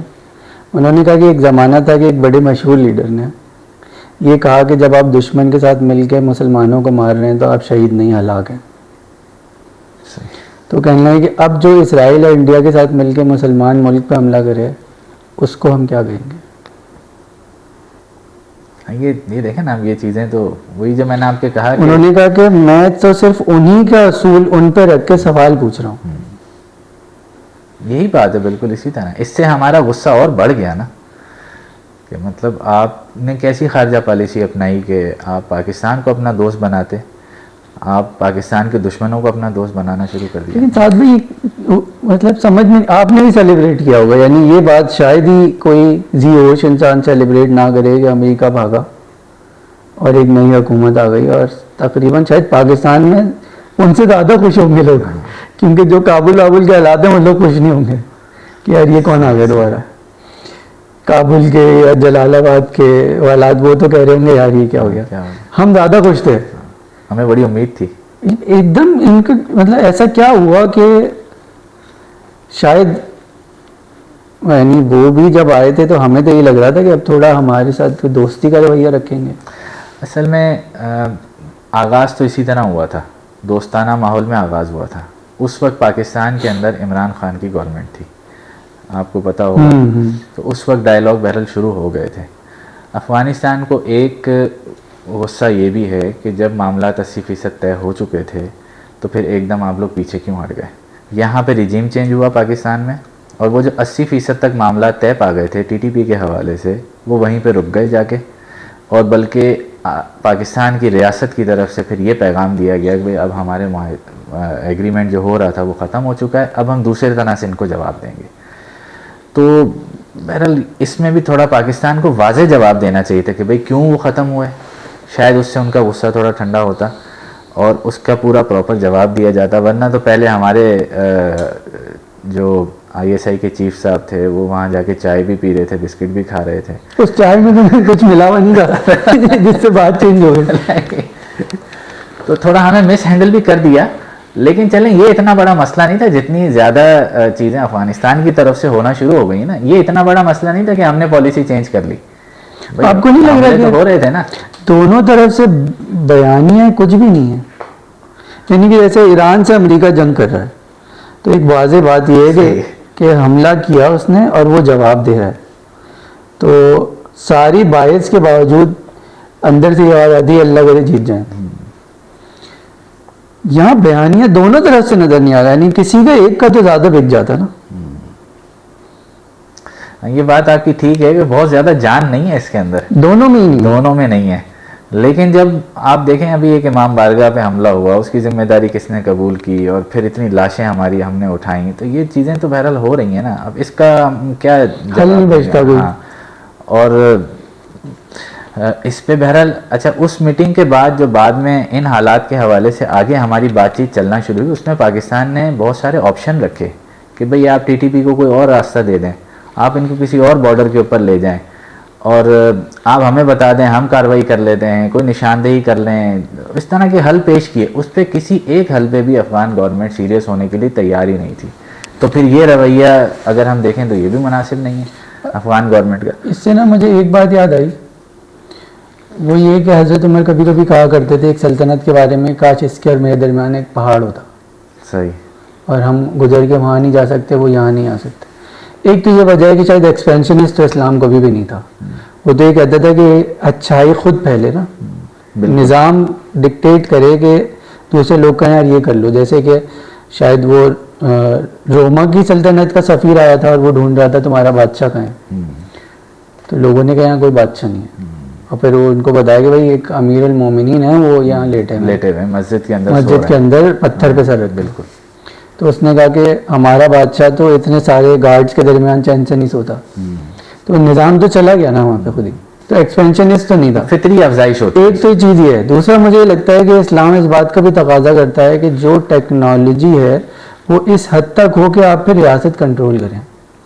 اچھا, یا ٹیکنالوجی ہو یا پھر اس طرح کا اخلاص ہو کہ آپ نے ایک بندہ بھیج دیا نا, تو آپ کو پتا سب صحیح ہو جائے گا. یعنی کہ جب حضرت ابو عبیدہ بن جراح وہاں چلے گئے تو ان کے پاس جب 2-3-4 شکایتیں گئیں تو حضرت عمر دل سے ماننے کو تیار نہیں تھے کہ یہ صحیح ہو سکتی ہیں. یا تو اس حد تک تقویٰ, یا پھر وہ ٹیکنالوجی اس طرح کی ہو کہ آپ ملک کنٹرول کر سکیں. ورنہ حضرت عمر رضی اللہ تعالیٰ عنہ کو بھی شاید رویہ یہ تھا کہ اتنا کنٹرول, اتنی ایکسپینشن ہو جتنا کنٹرول ہو. میں یہ بات کیوں کر رہا ہوں, میں یہ کہہ رہا ہوں کہ جو پریزنٹ ٹیکنالوجی کے ساتھ وہاں پہ لوگ بیٹھے ہوئے ہیں, اور شاید پاکستان جتنا ہی بڑا ان کا رقبہ ہے, تو کنٹرول تو شاید ہو ہی نہیں سکے گا اس طرح. تو پھر اگر وہ ان کی نیت صاف بھی ہو تو کیا یہ بنتا ہے کہ وہ اتنی بڑی ایریا کو کنٹرول کر رہے ہیں؟ نہیں, بالکل آپ کی بات صحیح ہے, آپ نے نشاندہی کی ہے. اور میری بھی رائے یہ ہے کہ آپ چلیں پاکستان افغانستان کے حالات کو ایک طرف رکھ دیں اور سمجھیں کہ بہت ہمارے اچھے تعلقات ہیں, تو خود افغانستان کے لیے یہ نظام کتنا بہتر ہے, اور کیا یہ عین اسلامی اصولوں کے مطابق چل رہا ہے. تو بلکہ آپ تو اس کے حوالے سے زیادہ چیزوں کو جانتے ہیں, میں آپ سے پوچھوں گا بھی کہ آپ بتائیں اندر کے معاملات جو ہیں ان حالات کو چھوڑ بھی دیں تو کہ وہاں کی عوام, کیا اس کی کوئی بھی رائے شامل ہے اس نظام کے اندر یا نہیں. تو جب آپ غیر فطری طور کے اوپر چیزوں کو آگے لے کر چلتے ہیں تو پھر آپ اپنے پورے سسٹم کو ہی خود خراب کر دیتے ہیں. ایک وہاں کے پسندیدہ لیڈر, منتخب لیڈر حزب اسلامی کے ہمارے گلبدین حکمت یار, ان کو وہاں قدم رکھنے کی اجازت نہیں ہے. آپ کون سی اسلامی ریاست جو ہے اس کی بات کر رہے ہیں؟ اور 4-6 چیزیں تو آپ نے ہمیں بتائیں کہ وہاں پہ یہ اور یہ ہو رہا ہے, تو وہ کیا عین اسلامی چیزیں ہیں؟ اس حوالے سے بلکہ آپ تھوڑا بتائیں نا ہمیں کہ میں چلیں اس پہ بھی آ جاتے ہیں. میں تو اصل میں اس بات پر جا رہا ہوں کہ اب آپ نے مثالی طور پہ ملک بھی چھوڑ دیں, آپ نے ایک شہر کنٹرول کرنا ہے, آپ میئر ہیں اس شہر کے, اور آپ کے پاس وہ ٹیکنالوجی نہیں ہے جو شہر کی کنٹرول کے لیے استعمال ہو سکے. پرانے زمانے میں لے لینا کہ جب حضرت عمر نے اس طرح کیا تھا کہ وہ گھوڑے بھاگتے چلے جاتے تھے اور 1 ہفتے میں خط پہنچ جاتا تھا. صحیح, ایک ٹیکنالوجی تھی نا. آپ اس کو یہ نہیں کہ سمجھیں کہ بجلی جوڑی تھی تو ٹیکنالوجی بنی, وہ ایک ٹیکنالوجی تھی. یا آوازیں لگاتے تھے, یا پرانے زمانے کے منگول 6 میل بات کرتے تھے جھنڈے لہرا کے, ٹیکنالوجی تھی. اس کے حساب سے کنٹرول تھا.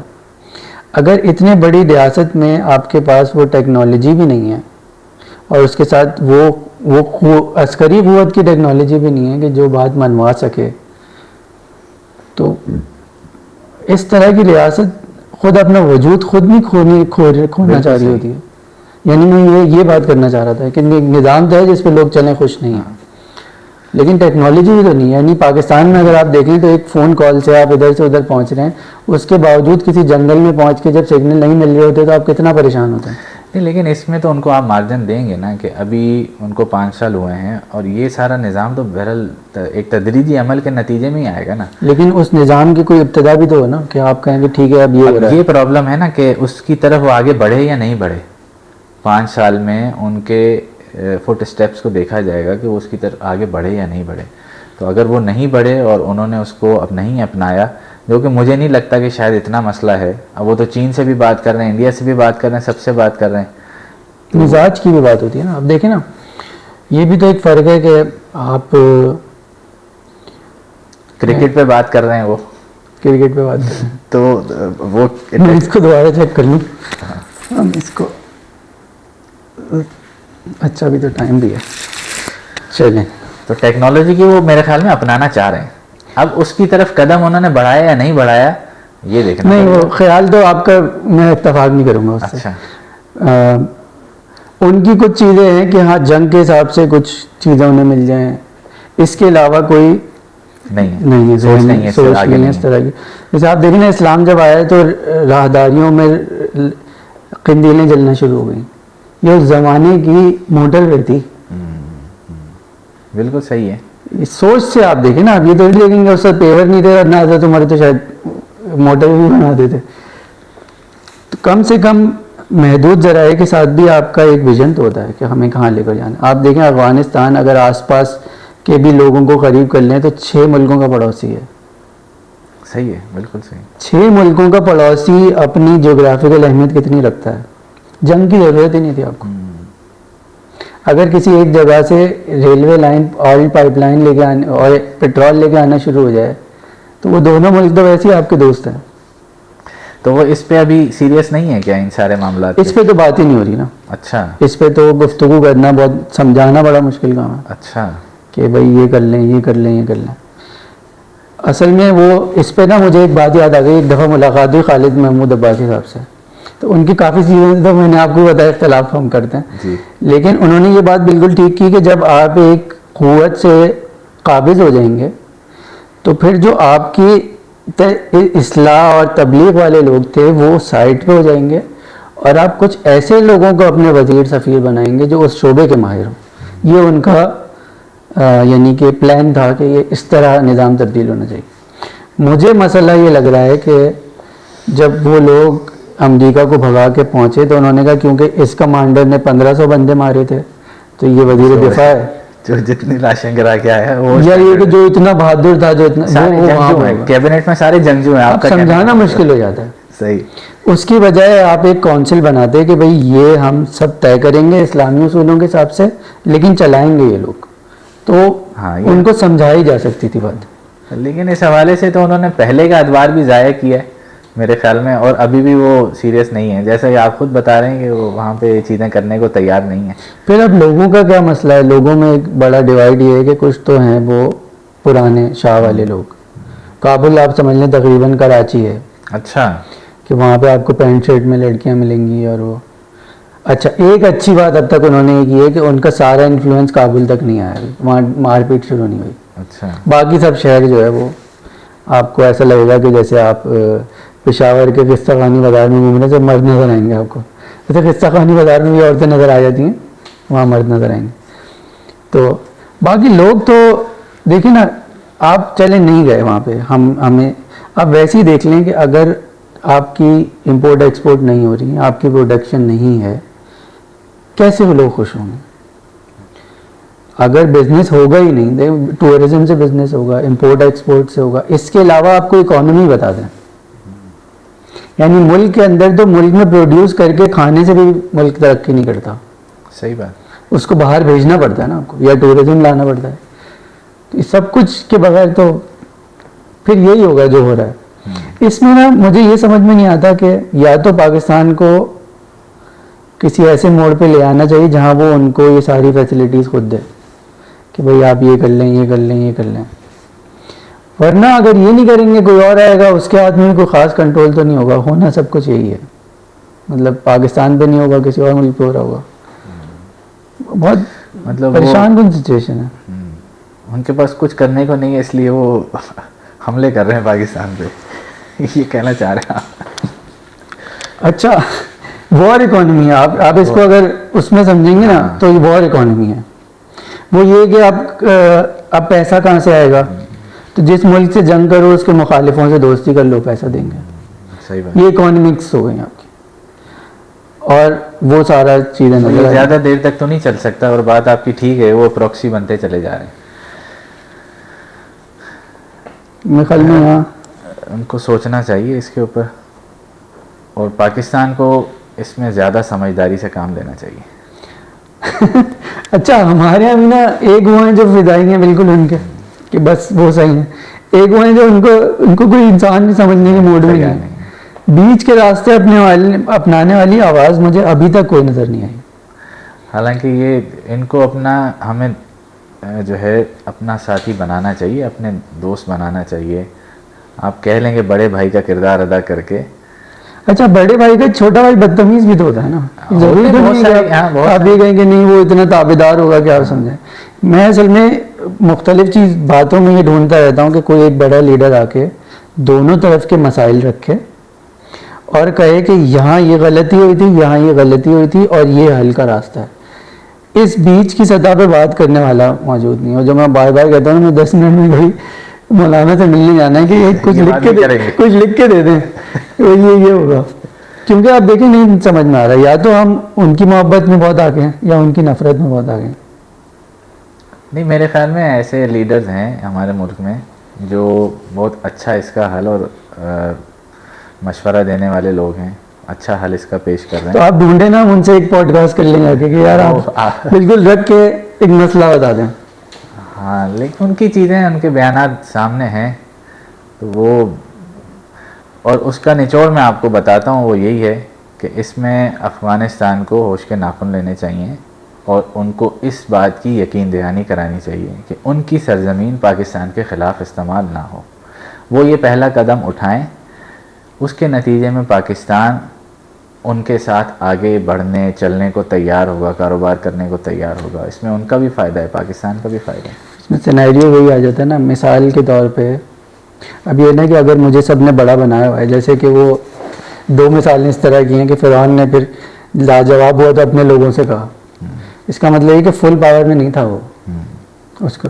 اسی طرح جب سلطنت روما میں سفیر گیا تو ڈاکٹر اسرار تو یہ کہتے ہیں کہ وہ مسلمان ہونا چاہتا تھا, لیکن جب سب لوگوں نے اس کے خلاف ریبیلین کی تو اس نے کہا کہ یار چھوڑو اس کو, بس 2 خواتین ساتھ انہوں نے بھیجیں کہ یہ تحفتاً رکھ لیں. اچھا رویہ رکھا.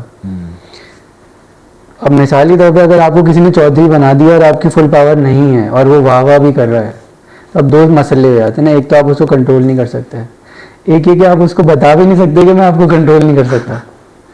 وہاں وہ کیا کریں, یا تو یہ کہ پھر واقعی میں وہ ایک سیریس ایفرٹ یہ کریں کہ پاکستان سے کہیں کہ بھائی ہمیں مدد چاہیے لیکن کریں گے ہم, یعنی ہم اتنے مضبوط ہو جائیں کہ ہم کریں گے. اب اس میں بھی ایک تیسرا پہلو یاد ہے کہ وہ مضبوط ہونے کے بعد پاکستان کے ساتھ کیا کریں گے. یہ ساری بات چیت میرے خیال میں ہوئی ہے, لیکن اس پہ افغانستان تعاون نہیں کر رہا نا.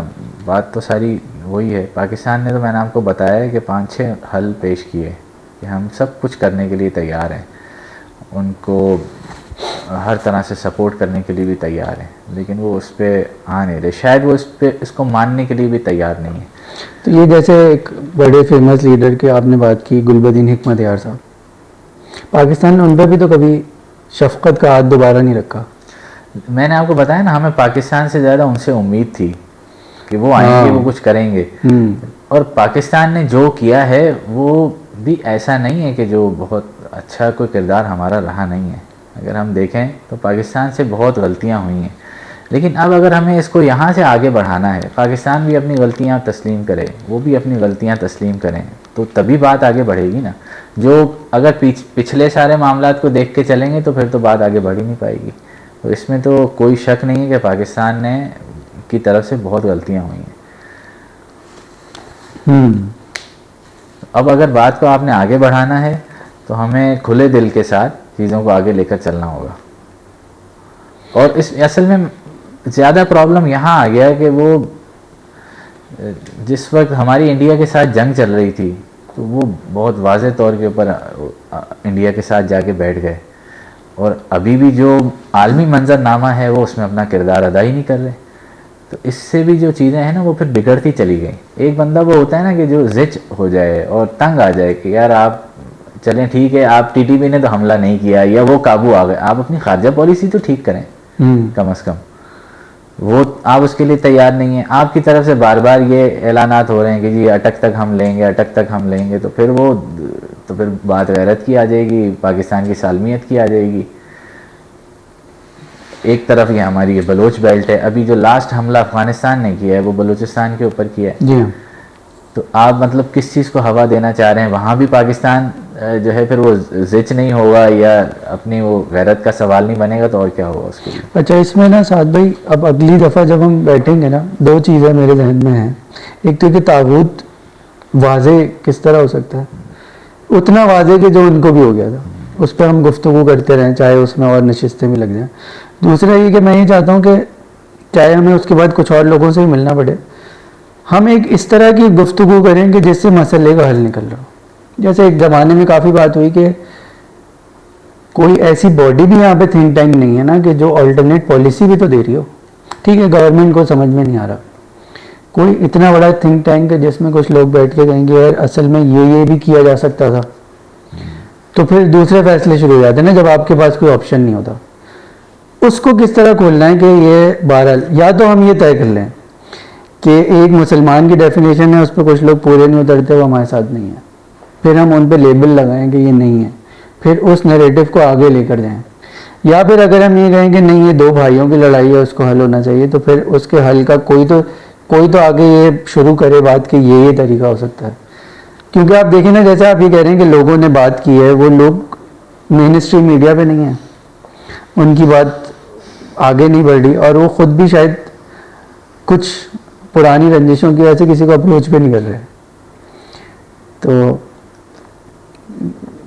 اس بات کو بہرحال کرنا تو پڑے گا کہ کیا کس طرح حل کرنا ہے, اور پھر وہ اس نیریٹو کو اتنا آگے لے کر جائیں کہ پھر وہ تقریباً کوئی 40% قوم کا نیریٹو تو بنے, چاہے وہ کسی بھی صورت میں ہو. پھر دیکھیں نا, میں اس کو بہت ہارش ہو جائے گا, ایک وہ جب واقعہ تھا کہ جہاں پہنچیں گے وہاں پہ وہ اگر اذان دیں گے تو آپ کے ساتھ ہیں, تو جب لیڈر نے کہہ دیا کہ اذان نہیں دی ہے تو وہ نہیں دی. پھر اگر وہاں آپس میں لڑائی ہو جاتی اور وہ کہتے جاؤ ہم تمہاری بات نہیں مانتے, تو جو گئے تھے ان کا کیا ہوتا, جو بچ جاتے ان کا کیا ہوتا.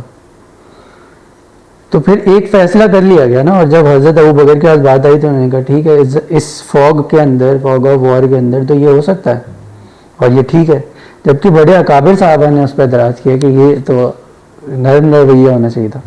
لیکن اس جگہ پہ جو لیڈر تھے انہوں نے, اور پھر جو پوری مملکت کے لیڈر تھے انہوں نے کہہ دیا ٹھیک ہے. تو آج تاریخ میں یہ لکھا گیا ہے کہ وہ اپروو ہو گئی تھی بات. تو کوئی ایک بیان اس طرح کا کرنا پڑے گا کہ جس کے بعد ہم یہ کہیں گے بس اب یہ ٹھیک ہے, اس کے بعد خون بہتا ہے یا امن ہوتا ہے, یا خون بہہ کے امن ہوتا ہے, وہ ہو جائے. صحیح کہہ رہے ہیں بالکل, اس کا پائیدار حل تو اسی طرح نکل سکتا ہے. ٹھیک ہے, اس کو آج یہاں تک رکھتے ہیں. اب ہم پکڑ لیا کریں گے ساتھ بھائی کو روز. انشاءاللہ ضرور. ابھی تو آپ میرے خیال میں 15-20 منٹ کے نوٹس پہ آپ نے کہا کہ آ جائیں. جی جی نہیں, مجھے تو وہ اندازہ ہو گیا کہ آپ کو لوگ 15-20 منٹ کے نوٹس پہ بلا لیتے ہیں اور آپ پہنچ بھی جاتے ہیں اور مطمئن بھی ہو جاتا ہے سامنے. بہرحال آپ کی کوشش بہت اچھی ہے, اور مجھے تو بڑی خوشی ہوئی کہ آپ اس پلیٹ فارم کے ذریعے اپنی آواز پہنچا رہے ہیں. اچھا, یہ بھی میں بتا دوں کہ اس کا کریڈٹ بھی نہیں کو جاتا ہے. ساتھ بھائی نے کہا یار یہ آپ صرف چائے کے ہوٹل سے بات کرتے ہیں, کہیں اور شروع کر دیں. اصل میں اس آخری بات یہ کہنا چاہوں گا کہ میں نے آپ سے پہلے بھی یہ بات کی کہ مولانا مودودی رحمۃ اللہ علیہ کے دور میں جو سب سے بڑا آپ اس کو کس طرح کہیں کہ وہ قلم کا زمانہ تھا, تحریر کا زمانہ تھا, کتاب کا زمانہ تھا, اور اس میں آپ بلا جھجک یہ بات کہہ سکتے ہیں کہ سب سے زور آور قلم کس کا تھا, وہ مولانا مودودی رحمۃ اللہ علیہ کا تھا. تو مولانا بڑے دور اندیش لیڈر تھے, اور وہ 50 سال بعد آنے والی چیزوں کو 50 سال پہلے دیکھ لیتے تھے. اسی لیے آپ دیکھیں کہ دیگر روایتی علماء سے ان کا سوچ، ان کا رویہ، ان کا عمل بالکل مختلف تھا. مولانا ان علماء میں سے نہیں تھے، ان اسکالرز میں سے نہیں تھے جنہوں نے لاؤڈ اسپیکر اور موٹر کار اور سینما کو غلط کہا ہو. اور آج آپ دیکھیں کہ وہ 50 سال 70 سال بعد وہ سارے علماء سوشل میڈیا پر بیٹھے ہیں. صحیح بڑے بڑے چینل بنا کے بیٹھے ہیں. وہ بڑا اچھا کام کر رہے ہیں. تو آپ اصل میں تو آپ یہ دیکھیں نا کہ 70 سال پہلے جو چیز آپ کو نظر ہی نہیں آئی وہ ایک فرد کو نظر آ گئی. تو میں اس کو اسی کے ساتھ جوڑوں گا کہ اس وقت جو ہے دور سوشل میڈیا کا ہے. تو سوشل میڈیا کے دور میں بھی جو سب سے بہترین آواز ہونی چاہیے، سب سے با اثر آواز ہونی چاہیے، تو وہ بھی ہماری ہونی چاہیے. تو اس میں اگر ہم شامل ہوں گے تو یہ آواز ایک نہ ایک دن آگے بڑھے گی. تو یہ آپ نے بڑا اچھا قدم اٹھایا ہے، اور اسی طرح اس کو سفر کو آپ آگے لے کر چلیں گے، اللہ تعالیٰ اس میں برکت عطا کرے گا انشاءاللہ. اچھا، اس میں میں آج ایک ریویلیشن ہوئی تو وہ میں آپ سے شیئر کر دیتا ہوں. قرآن پڑھا رہا تھا بچوں کو، صحیح. تو یہ بات ہوئی کہ جس سے بات سمجھ میں آئی کہ ہر دور میں ہر نبی کے ساتھ جو معجزہ آیا وہ اس دور کی ہر معجزے سے بہتر تھا. ہر اس وقت کا جو علم تھا اس سے بہتر تھا. جیسے کہ حضرت موسیٰ کے پاس جو چیز آئی جادوگروں نے کہا یہ تو جادو ہی نہیں ہے. یعنی وہ کوئی ایسی چیز تھی جو لوگوں کو جادو لگی بھی تو وہ جو اس کے اوتھینٹک فلاسفرز تھے انہوں نے کہہ دیا یہ جادو نہیں ہے، یہ خدا کی طرف سے. اس طرح کی جتنی بھی چیزیں ہیں تو ہم یہ دیکھیں گے کہ حضرت یوسف نے جب خوابوں کی تعبیر بتانی شروع کی تو وہ ماضی حال مستقبل بتایا کرتے تھے وہاں کے لوگ، اور انہوں نے کہا کہ اس خواب کی ہمیں تعبیر نہیں پتہ، اس طرح کے خوابوں کی تعبیر ہم نہیں جانتے. تو جب وہ پورا علم موجود ہی نہیں تھا اور کسی نے اور آ کے بتایا تو لوگوں کے ذہن میں یہ بات آئے گی یہ وہی ہو سکتی ہے. تو اب جو آپ نے بات کی ہے نا اس کو میں اس طرح سمجھتا ہوں کہ یہ جو دور ہے نیریٹو کا ہے، بیانیہ کا دور ہے. اس کے اندر وہ پلیٹ فارم چینج ہوتے چلے جائیں گے، یعنی قلم ہوگا کبھی ہوگا. تو جب قرآن آیا تو اس سے بہتر بیانیہ کوئی نہیں بن سکا. اور جہاں تک مجھے سمجھ میں آتی ہے بات وہ یہ کہ 3 صورتیں بنانے کا مطلب یہ تھا کہ ایسا بیانیہ تو بنا کے لے آؤ جو سننے والے کے دل میں اتر جائے. تو وہ نہیں بنا سکے. شور مچایا، شور و غل کیا انہوں نے، بدتمیزیاں نہیں لا سکے، ایک صورت نہیں لا سکے بیانیہ. تو اب وہی بات ہے کہ جہاں پلیٹ فارم چینج ہو وہاں کے حساب سے وہ مؤثر بیانیہ بنانا پڑے گا کہ جو لوگوں کے دل میں اتر جائے. تو مولانا کی جو بات ہے وہ یہی، اگر وہ قلم نہیں ہوتا تو شاید وہ ہو سکتا ہے دوسرے پلیٹ فارم یوز کر رہے ہوتے. لیکن جب وہ بات کرتے تھے اور جب وہ اپنی کتاب کا آخری لفظ لکھتے تھے تو حجت پوری ہو چکی ہوتی تھی اس موضوع کی. جیسے کہ مجھے یاد ہے کہ پردے کی کتاب میں نے شاید پہلی ان کی پڑھی ہے. تو پہلے جب انہوں نے شروع کیا رومن تہذیب سے تو میں نے کہا یہ کیا باتیں کر رہے ہیں.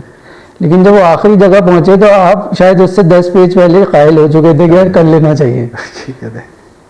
تو بیانیہ جو ہے نا وہ مجھے یعنی تکلیف اسی لیے ہوتی ہے کہ چاہے کوئی افغان پاکستان جنگ ہو ہمارے پاس بیانیہ نہیں ہے، یا کسی بھی اور چیز ہو اس کے اندر ہم بیانیہ میں کمزور ہوئے ہیں. یہ بات آپ کی بالکل ٹھیک ہے. اس کے ٹول الگ الگ ہو سکتے ہیں، ٹولز آپ بنا لیں. آپ سوشل میڈیا پہ پھیلائیں گے، ظاہر ہے کہ اب یہیں پھیلے گا. یہ خالد صاحب بھی یہ بات کرتے ہیں کہ یہ دور بیانیہ کا ہی دور. بالکل صحیح کہہ رہے ہیں آپ. ٹھیک ہے سعد بھائی، بہت بہت شکریہ آپ کا.